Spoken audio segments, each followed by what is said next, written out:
Wisdom, kebijaksanaan. Abundance of knowledge does not teach man to be wise.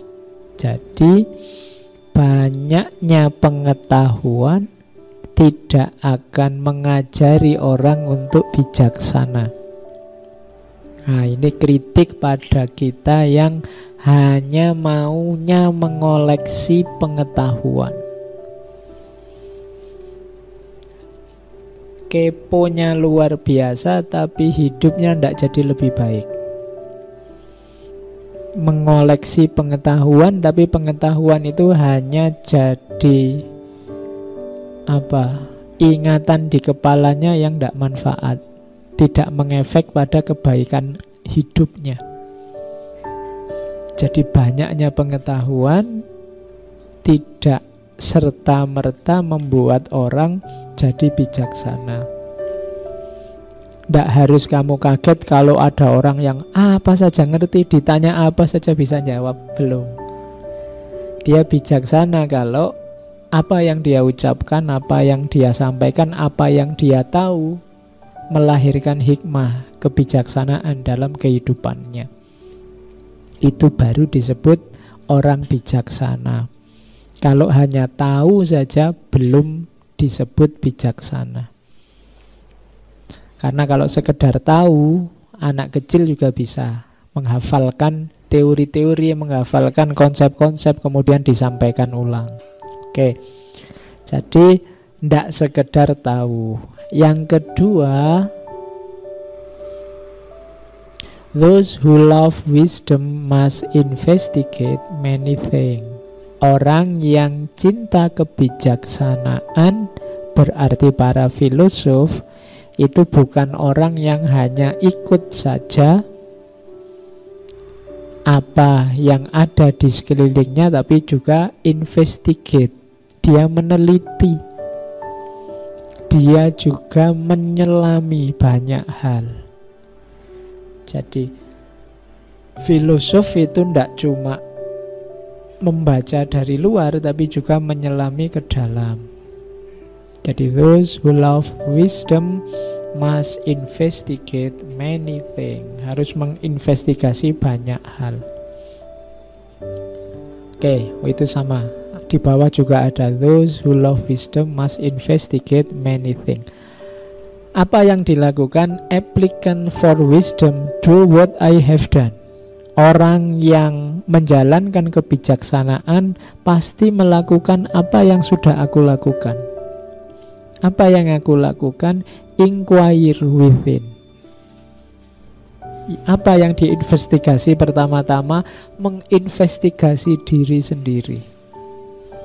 Membaca, menyelami diri kita sendiri. Hasilnya apa? Itu kalimat terakhir. People ought to know themselves. Orang harus tahu tentang dirinya. Tapi pada akhirnya yang akan dia simpulkan adalah I am as I am not. Aku ternyata bukan aku. Jadi kalau kita menyelami diri, ketemunya biasanya aku yang bukan aku. Kenapa? Karena kita itu biasanya menganggap diri kita itu bla bla bla bla. Tapi begitu kita selami, ternyata tidak begitu.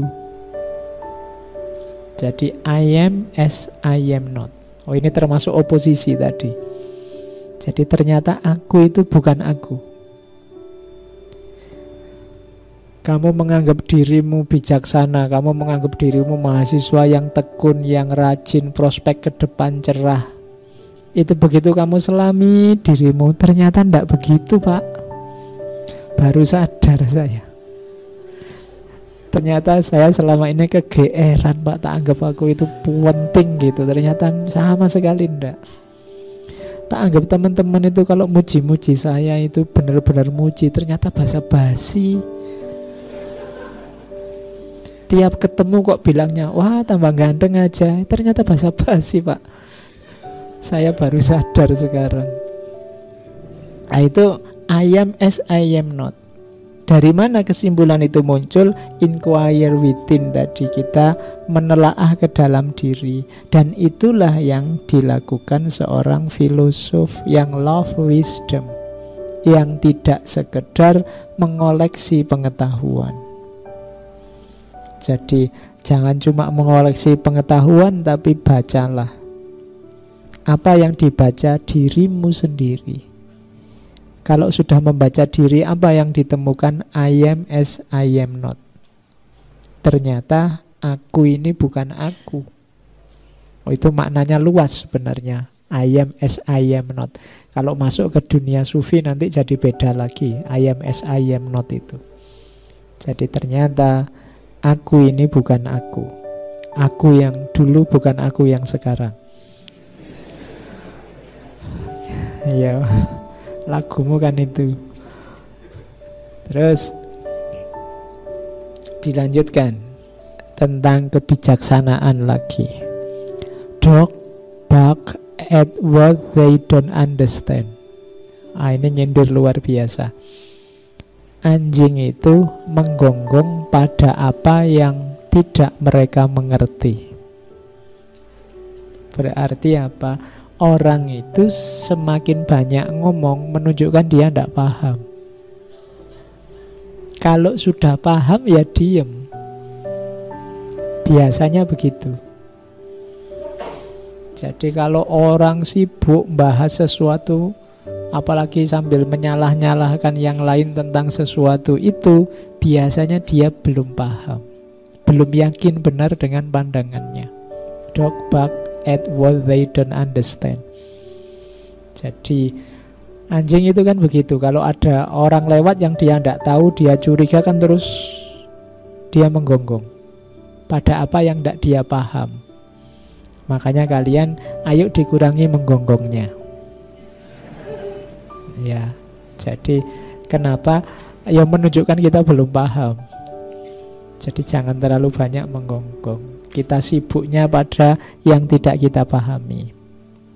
Oke, nasihat yang selanjutnya, it's not too late to seek a newer world. Masih belum terlambat untuk mencari dunia yang baru. Hidup ini hakikatnya perubahan. Kekurangan kita banyak, ya pasti. Ayo kita perbaiki, kita bangun dunia yang baru. Masih belum terlambat. Tidak ada kata terlambat kita untuk membangun dunia yang baru. Meskipun pemilu sudah selesai, menteri sudah dipilih, tidak apa-apa. Sudah yang jalan biar jalan, kita bangun dunia yang baru. Dan yang terakhir, kuncinya untuk bisa membangun dunia yang baru apa? Kesadaran. Kenapa kesadaran? Karena other men are unaware of what they do when they are awake, just as they are forgetful of what they do when they are asleep. Banyak orang tidak sadar apa yang mereka lakukan saat sadar, sebagaimana mereka lupa apa yang mereka lakukan saat tidur. Hidup kita ternyata sering tidak sadar. Tidak sadar itu berarti melakukan sesuatu tanpa pertimbangan-pertimbangan, tanpa disadari.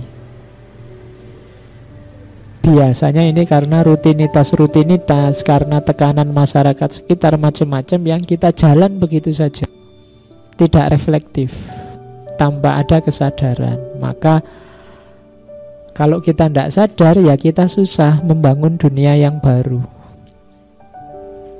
Jadi syarat pertama kesadaran. Pengetahuan saja belum cukup, harus ada kesadaran.